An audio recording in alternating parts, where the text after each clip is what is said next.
Assalamualaikum teman-teman semua. Kami dari kelompok 3 akan presentasikan tentang sendi ekstremitas atas. Berikut adalah anggota kelompok kami.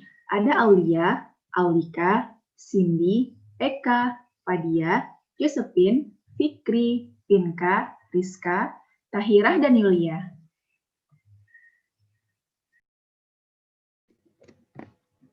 Yang pertama ada sendi tulang clavicula. Di tulang clavicula ini ada yang namanya sendi acromioclavicular. Sendi acromioclavicular ini disusun oleh tulang acromion dan clavicula. Tipe sendinya ada plain joint. Gerakannya adalah elepasi, di mana elepasi itu menggerakkan tulang belikat ke atas atau anterior. Kemudian ada yang namanya gerakan depresi, di mana depresi ini menggerakkan tulang belikat ke bawah. Lalu ada yang namanya gerakan protraksi, di mana protraksi ini menggerakkan tulang belikat ke depan, menjauhi tubuh. Lalu ada yang namanya retraksi. Retraksi ini adalah menggerakkan tulang belikat ke belakang mendekati tubuh. Kemudian ada yang namanya sendi sternoclavicular. Sendi sternoclavicular ini disusun oleh tulang sternum dan clavicula.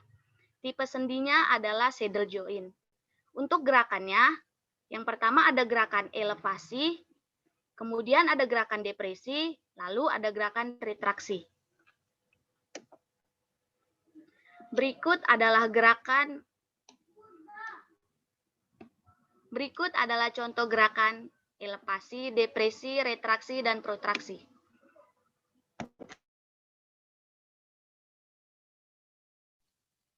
Selanjutnya ada sendi tulang skapula. Sendi tulang skapula itu disusun oleh dua sendi, yaitu ada sendi scapulohumeral, ada sendi scapulotorakal. Tulang penyusun sendi scapulohumeral itu ada humerus dan scapula. Tipe sendinya sendi putar, gerakannya ada gerakan fleksi dan gerakan abduksi.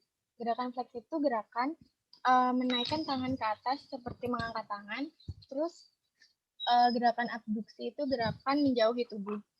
Yang kedua adalah scapulotorakal. Scapulotorakal disusun oleh scapula dan toraks. Tipe sendinya tidak memiliki karakteristik karena bukan sendi sebenarnya. Lalu gerakannya ada gerakan elevansi dan depresi. Gerakan elevansi itu gerakan menaikkan bahu ke atas, lalu gerakan depresi itu menurunkan bahu. Next gambarnya. Seperti pada di gambar.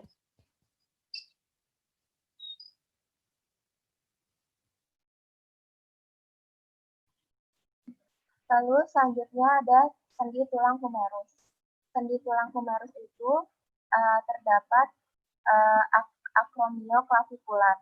Tulang penyusunnya itu acromion dan clavicula. Tipe sendinya adalah shoulder joint. Gerakannya itu ada elevasi bahu, depresi bahu, protraksi, dan retraksi. Elevasi bahu itu adalah menggerakkan bahu ke atas atau superior.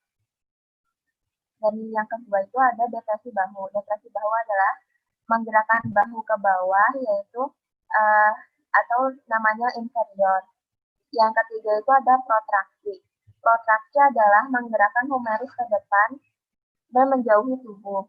Dan kalau retraksi itu adalah mendekati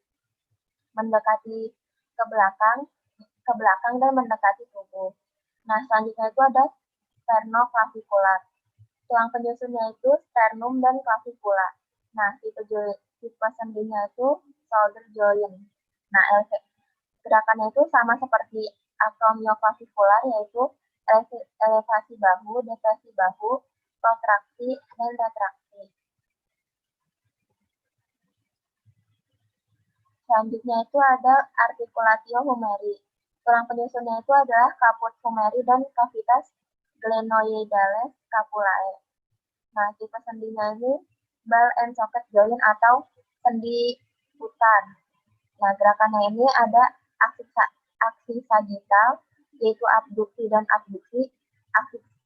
Aksi sagital ini adalah membedakan bidang tubuh menjadi kiri dan kanan atau lateral dan medial. Nah, ini tuh abduksi ini menggerakkan anggota gerak menjauhi bagian tengah tubuh atau lateral. Nah, terus kalau adduksi itu menggerakkan anggota gerak mendekati bagian tengah tubuh atau medial. Selanjutnya itu ada aksis transversal. Aksis transversal ini ada fleksi dan ekstensi.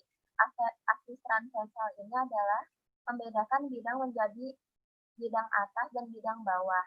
Nah, kalau di aksis transversal ini, fleksinya itu adalah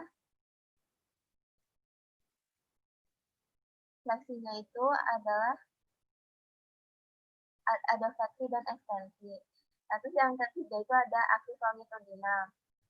Aksis longitudinal itu adalah aksis yang panjang tubuhnya sesuai dengan aksis panjang tubuh yang sesuai dengan aksis panjang tulang. Nah, ini ada medial rotasi dan lateral rotasi. Selanjutnya itu ada kombinasi dari 3 aksis, yaitu sirkumduksi.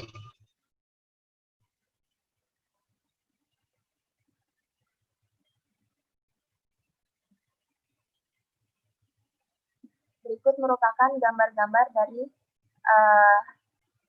tulang humerus.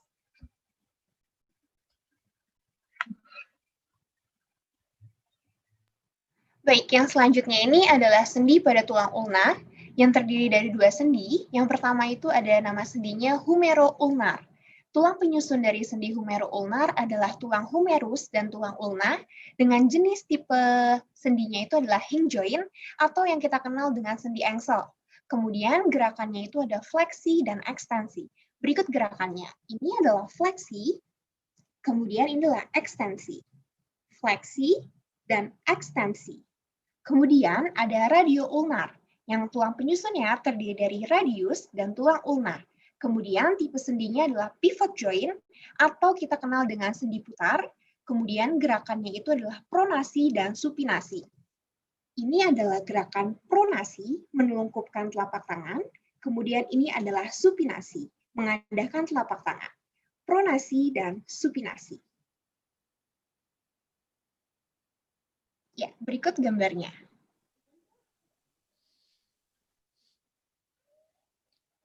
Selanjutnya ada sendi tulang radius. Yang pertama ada sendi radio-ulnar, yaitu tulang penyusunnya adalah radius dan tulang ulna. Tipe sendinya adalah pivot joint, dan gerakannya pronasi dan supinasi. Pronasi dan supinasi. Selanjutnya ada radiokarpal. Tulang penyusunnya adalah distal radius dan proksimal karpal. Tipe sendinya adalah kondiloid, dan gerakannya ada fleksi, ekstensi, abduksi, dan aduksi. Fleksi, ekstensi, abduksi, aduksi.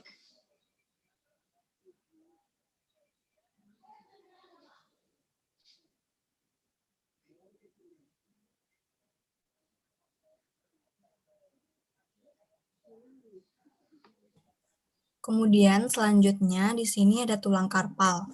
Sebelumnya, tulang karpal itu adalah tulang pergelangan tangan yang terdiri dari 8 tulang kecil. Nah, fungsi dari tulang karpal ini adalah untuk menghubungkan telapak tangan kedua tulang panjang pada lengan, yaitu tulang jari-jari dan tulang ulna. Nah, bagian dari tulang-tulang kecil pada tulang karpal yang pertama itu adalah scaphoid atau scapoideum, di mana terletak pada perbatasan radial dan berada pada sisi lateral ibu jari yang berbentuk seperti perahu panjang. Yang kedua, capitate atau capitatum, terletak pada daerah pusat tulang pergelangan tangan, sering disebut sebagai pergelangan tangan, berbentuk seperti oval. Yang ketiga, trapezoid atau trapezoideum, terletak di antara trapezium dan capitatum tulang karpal yang berbentuk seperti irisan. Kemudian yang keempat, trapezium atau trapezium terletak di atas scaphoid sehingga membentuk batas radial dari garis melintang distal. Yang kelima, lunatum terletak pada bagian tengah dari baris karpal proksimal atau terletak di samping tulang scaphoid, berbentuk seperti bulan sabit. Yang keenam, triquetrum adalah tulang piramidal yang terletak pada bagian tengah baris proksimal atau terletak di bawah tulang hemet, yang berbentuk seperti piramida kecil. Yang ketujuh, pisi moris atau pisiforms terletak pada bagian terakhir barisan proksimal yang menandai batas ulna, yang berbentuk tulang bulat kecil. Dan yang terakhir, hamet atau hamatatum terletak pada batas ulna dari baris melintang distal atau terletak di sisi jari kelingking, seperti gambar di bawah ini.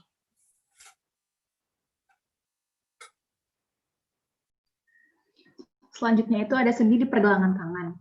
Nah, yang pertama itu ada namanya sendi radiokarpal. Sendi radiokarpal itu disusun dari jari-jari tangan dan tulang lengan bagian bawah. Nah, letaknya itu ada di sisi ibu jari dari pergelangan tangan. Yang kedua, ada sendi ulnokarpal, yaitu dia menghubungkan ulna dan tulang pergelangan tangan, lunate dan tricentrum. Letaknya itu di sisi jari kelingking. Selanjutnya ada radio ulnar distal, itu menghubungkan antara ujung bawah jari-jari dengan ulnar. Nah, letaknya itu di sekitar pergelangan tangan.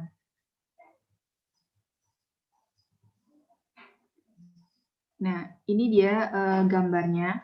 Sendi pergelangan tangan terbentuk dan dibentuk oleh radiokarpal, interkarpal, dan radio ulnar distal. Persendiannya itu di lengan bawah dan tangan terutama melalui sendi radiokarpal dan sendi radio ulnar distal. Sendi radiokarpal sendiri tidak akan bisa bergerak tanpa dibantu oleh gerakan dari sendi interkarpal. Gambarnya bisa dilihat dari situ.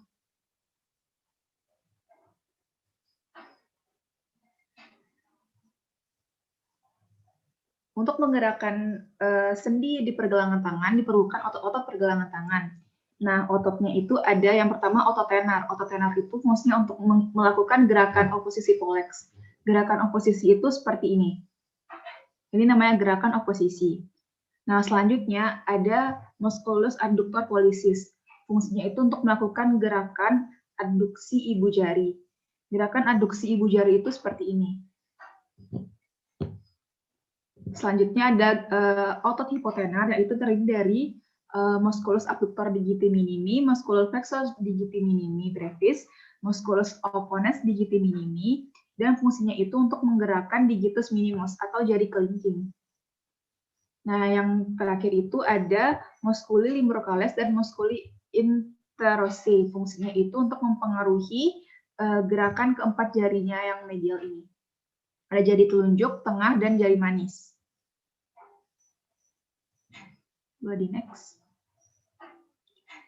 Nah, untuk pergerakan sendi pergelangan tangan, yaitu ada gerakan fleksi,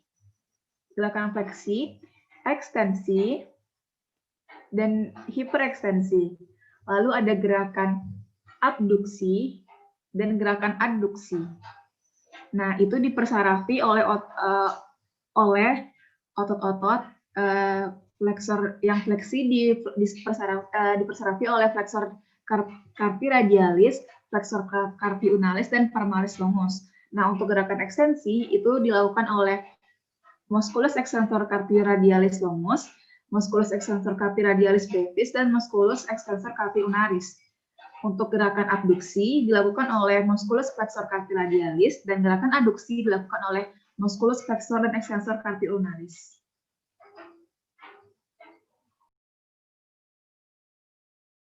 Ya, berikutnya selain sendi dari tulang karpal juga sendi tulang metakarpal.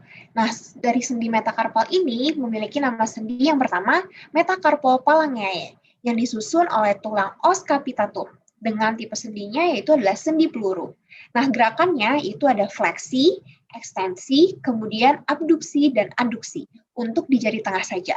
Kemudian yang kedua ada karpometakarpal pada ibu jari dengan tulang penyusunnya os trapezodium dengan tipe sendi plana, kemudian gerakannya ada abduksi, adduksi, oposisi, dan reposisi.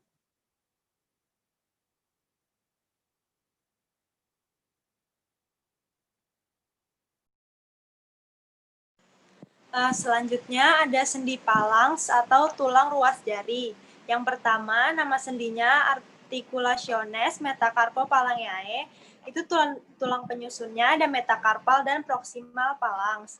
Tipe sendinya articulationes spheroides izil. Gerakannya fleksi dan ekstensi.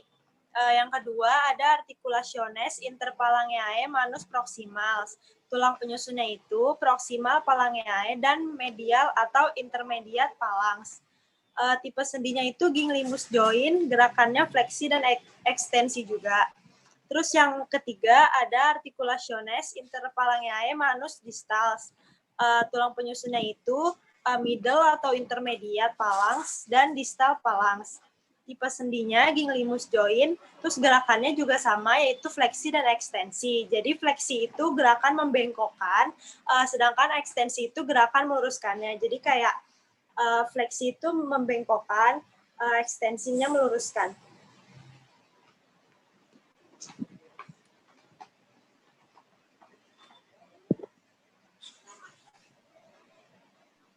Sekian presentasi dari kelompok kami. Terima kasih untuk teman-teman yang sudah menonton.